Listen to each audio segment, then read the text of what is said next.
Quadratic equation ax² plus bx is equal to c equal to 0 के form में होती है हमारी। इसमें दो तरह के क्वेश्चन आते हैं, एक तो फैक्टराइजेशन होता है हमारा फैक्टर करने के लिए, तो ये तो बहुत इजी है, इस तरह के क्वेश्चन तो देंगे नहीं। दूसरा होता है क्वाड्रेटिक फार्मूला।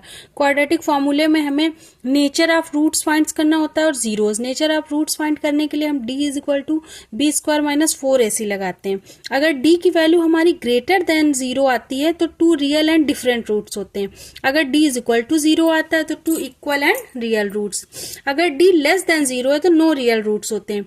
इसी तरह जीरोस फाइंड करने के लिए alpha is equal to minus B plus root D upon 2a लगाते हैं और beta is equal to minus B minus root D upon 2a लगाते हैं। इसमें इतना ही मेन इंपॉर्टेंट है। अब देखते हैं क्वेश्चन, जिस तरह के क्वेश्चन आने के चांसेस हैं, तो वीडियो को स्किप मत करिएगा, पूरा देखिएगा।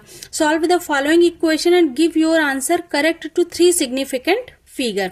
5x² minus 3x minus 4 is equal to 0। तो इसमें हम a is equal to 5, b is equal to minus 3 और c is equal to minus 4 put कर लेते हैं। अब देखिए d is equal to b² minus 4ac में पुट करते हैं तो b की वैल्यू माइनस 3 का square minus 4 into 5 into minus 4, 3 का स्क्वायर 9 हो गया, ये हमारा आ गया माइनस माइनस प्लस और ये आ गया 80। d इज इक्वल टू हमारी वैल्यू हो गई 89।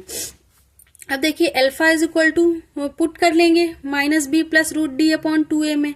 इसी तरह beta is equal to minus B minus root D upon 2a में। दोनों में हम ये वैल्यू पुट कर लेंगे। देखिए इसके आने की चांसेस इसलिए हैं क्योंकि इसमें रूट में 89 आ रहा है और जिसकी वैल्यू आपको निकालनी पड़ेगी।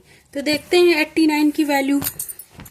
सबसे पहले हम पॉइंट करके 0 0 0 0 का ऐड कर लेंगे। अब देखिए 9 9 जा हमारा 81, 9 में से 1 जाएगा तो 8 आएगा, ये पॉइंट हम यहाँ लगा देंगे और ग्रुप में 0 ले लेंगे, 00 मीन्स। अब 9 में 9 ऐड करेंगे 18 हो जाएगा। अब 18 का मल्टीप्लाई करेंगे। अब हमें क्या करना होता है, जितने टाइम्स करेंगे उसी डिजिट को यहाँ भी लिखेंगे। तो हमने 4 टाइम्स किया तो 4 यहाँ भी लिखेंगे। 184 का मल्टीप्लाई 4 में करेंगे तो ये हमारा आ जाएगा 736। इसको हम सब्ट्रैक्ट कर लेंगे, फिर 0 0 ले लेंगे, 4 को अगेन ऐड करेंगे तो ये हमारा आ जाएगा। फिर से मल्टीप्लाई करेंगे क्योंकि हमें पॉइंट के बाद 3 डिजिट तक करना था तो हमने 3 डिजिट तक निकाल लिया। अब हम वैल्यू पुट कर लेंगे तो यहाँ पर हमने पुट कर ली 3 प्लस ये आया 9.433। इसको सॉल्व कर लिया हमने, 10 से डिवाइड किया तो ये 1.2433 हो गया। और इसी तरह ये इस पे भी हमारा बीटा इज इक्वल टू भी आ गया हमारा माइनस 6.433 माइनस 9.433 को हमने 3 में सब्ट्रैक्ट कर दिया।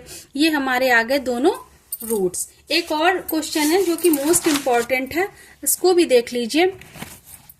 Solve for x using the quadratic formula. Write your answer correct to 2 decimal figures. x minus 1 का whole square minus 3x plus 4 is equal to 0। तो x माइनस 1 का होल स्क्वायर हम open कर लेंगे, a माइनस बी का whole square कितना, a square plus B square minus 2ab। तो ये हो गया x square plus 1 minus 2x minus 3x plus 4। x square 3x और 2x 5x हो गया और 4 1 5। ये हमारी क्वाड्रेटिक इक्वेशन बन गई। यहाँ a की वैल्यू 3, b की वैल्यू माइनस 5 और c की वैल्यू 5 है।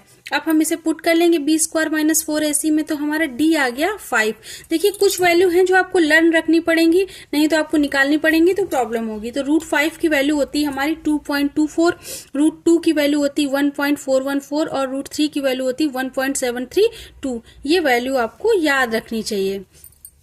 अब देखिए x is equal to put कर लेते minus 5 plus root 5 upon 2 into 1 और x is equal to minus 5 minus root 5 upon 2 into 1।